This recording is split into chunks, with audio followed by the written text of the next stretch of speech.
C'est à l'unanimité qu'il a été désigné président de la Communauté des États de l'Afrique de l'Ouest par ses pairs de la sous-région le 3 juillet 2022. Pour le président bissau-guinéen Umaro Sissoco Embalo, cette reconnaissance est également un message à l'endroit des agents de déstabilisation au sein même de son pays, a-t-il confié dans un entretien exclusif accordé à Africa 24. En février 2022, il avait échappé à une tentative de coup d'État. Le soutien de la CEDEAO ne s'est pas fait attendre. Une force de stabilisation de plusieurs centaines d'hommes est à pied d'œuvre en Guinée-Bissau pour appuyer les forces républicaines.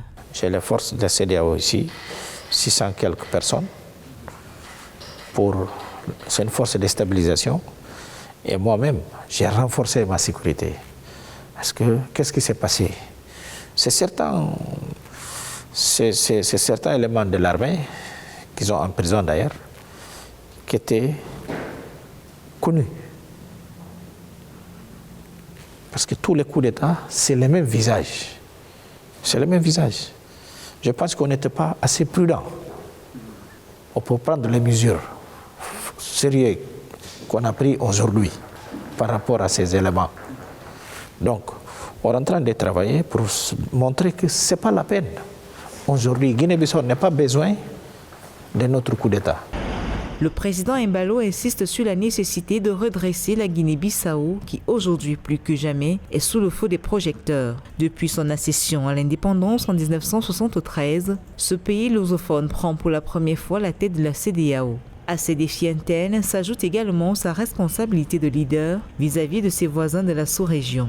Je préfère mourir que laisser ces pays-là rentrer en désordre. Pas de corruption, pas de désordre. En tout cas. Et là, il y a des conséquences.